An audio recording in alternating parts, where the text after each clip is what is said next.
J'appelle qu'ils seront responsables de toutes les conséquences. C'est ça les conséquences. Parce que je crois qu'à toute chose, il y a une limite.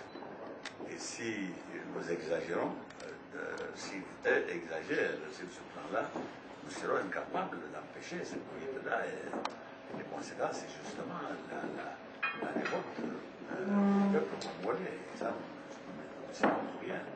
C'est pour ça que je dis qu'à ce moment-là, dès maintenant qu'on sache que les responsables de ces conséquences-là, ce sera eux, justement, qui n'auront pas voulu écouter la voix de la raison.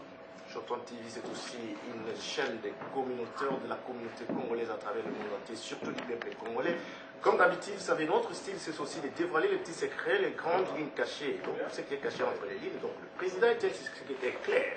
Il fera ce que le peuple lui demandera de faire si la situation arrive au point culminant. Donc, c'est à vous le peuple, vous êtes donc, ce qui peut l'élection, il est très bien. Il est prêt d'accepter la volonté du peuple et les responsables ne vont subir par conséquence. Lisons ça clairement et le message est passé. Ça, c'est Chotone. Nous vous disons que soyons responsables de notre propre sort, l'avenir.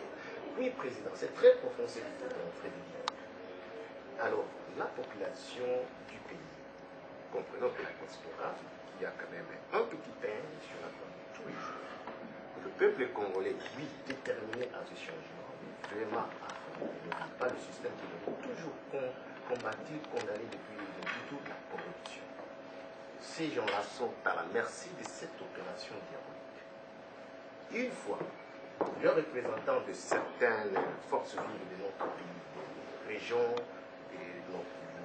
soit Kassam, soit je ne sais pas moi, prennent la parole pour dire à ce peuple-là, étant corrompu, de ne pas soutenir la vision de toute une nation, c'est-à-dire de conduire le candidat du peuple à la tête.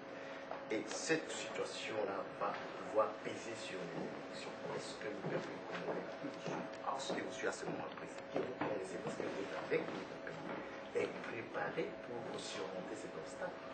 Parce que ça arrive. Mais ce peuple congolais vous écoute, nous avons attiré l'attention depuis que nous sommes là. Nous avons dit que quel que soit ce qu'on vous donne, surtout de l'argent, qu'ils sachent que cet argent, c'est de l'argent qui a été volé, c'était son argent qui a été volé, ils ne font que le retourner, et c'est normal, c'est leur droit de prendre cet argent, parce que c'est leur droit, mais de voter selon leur conscience. Nous avons cessé d'attirer de l'attention, nous continuons à le faire, et ce que vous venez de dire aussi, c'est un avertissement, nous espérons qu'ils sont tous à l'écoute pour faire attention à cela, pour que, à ce moment-là, dès que c'est arrivé, il faut que chacun sache que corruption, pas de corruption, on donne l'argent, les voleurs retournent l'argent à son propriétaire, mais il s'agit seulement de voter selon l'utilité, selon l'intérêt du peuple. Avant ma dernière question, la bonne stratégie, c'est de réunir toutes les forces vives de l'opposition au pays pour faire une pression avec le premier tour soit successful, parce que en dehors du soutien du peuple, il y a aussi besoin de ce leader-là. Comment vous avez organisé cette collaboration? Est-ce que ce sera possible?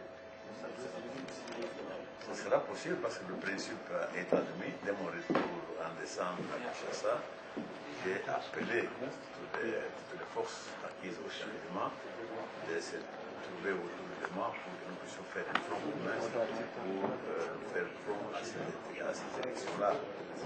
Mais l'organisation, pour donner les détails, nous les avoir organisés dans différents partis qui n'avaient jamais eu la liberté de s'organiser.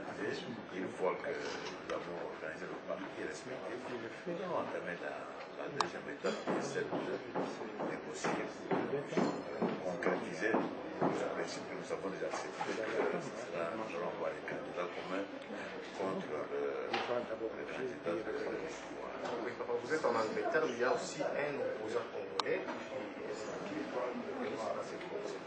nom, il est même parlementaire, on a là, celui qu'on avait depuis sa maison, il est ici en Angleterre. Ces gens, qui sont pasteur Ngoï. Ngoï. Le pasteur Ngoï. Il est ici en Angleterre. Une fois dans cette course, la victoire des élections,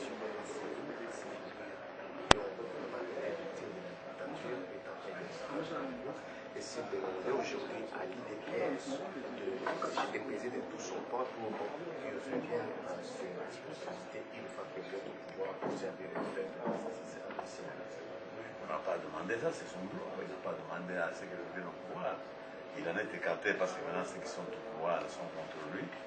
Dès que l'IDP sont au pouvoir, c'est la démocratie, c'est la liberté, là il lui sera loisible de faire ça. À ce moment précis des élections, pendant la campagne, s'il était levé des descentes sur le salaire au pays, même allié à votre mouvement, le soutien, et face à ce danger qui peut rencontrer là, peut-être une certaine garantie. Parce qu'il a cette la garantie, comme c'est pour vous tous ici, nous n'avons aucune garantie à obtenir. Dans une jungle, comme on l'a toujours dit, il n'y a pas d'État au Congo, il y a une jungle. Dans une jungle, on peut faire tout ce qu'on veut. Donc il faut seulement prendre des risques, il faut savoir prendre des risques. Comme nous le prenons nous tous, nous ne pouvons donner la garantie à personne. Donc, ou bien il vient prendre ces risques avec nous, comme nous le faisons, ou bien il préfère attendre un peu, qu'il voit clair, ça c'est son droit aussi. Il fait des jours attendre, mais il sait qu'il est. Nous savons qu'il sache qu'il est de cœur avec nous, nous sommes de cœur avec lui dans les souffrances qu'il rencontre, ce qu'il fait. C'est pour l'intérêt du peuple, c'est pas pour rien. Voilà, donc la mission du président Etienne Tshisekedi en Angleterre a beaucoup de succès. Donc il a réalisé tout ce qu'il est venu faire ici avec beaucoup de succès. Surtout que juste après cet entretien, Eugène Kanga va vous le proposer en lingala. Vous allez comprendre de quoi il s'agissait. Donc il a été vraiment bien accueilli. Les Congolais l'ont pire ici. Ça pesait même sur les autorités de ce pays qui ont reconnu à lui l'homme du changement, parce que ça ne s'est jamais passé à King's Cross une fois dans l'histoire de l'Angleterre, comme ce qui s'est passé à son arrivée. Merci de nous avoir suivis. Donc je vous reverrai demain à 20h pour les autres informations plus précises sur la visite du président Etienne Tshisekedi. Merci. C'est moi qui